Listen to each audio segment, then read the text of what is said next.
To pair Bluetooth device with the Realme C71, all you simply have to do is first go for the settings. From here, you'll have to go for the Bluetooth, and right here, let's enable this Bluetooth with this switch right here.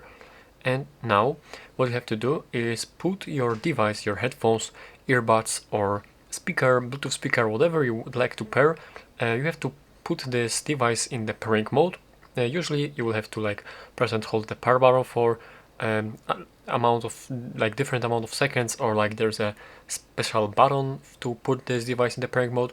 Simply check the device's manual and put the device in the pairing mode, and after that you will have to scan for available devices. And as you can see right here, I just have these headphones of mine, so simply tap on your device from here and wait for this pairing to complete.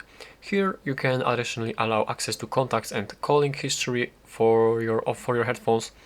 Let's do this and press pair button, and now this device is now connected. The headphones are connected with our with the phone, and that's pretty much all. That's all you have to do to pair Bluetooth device.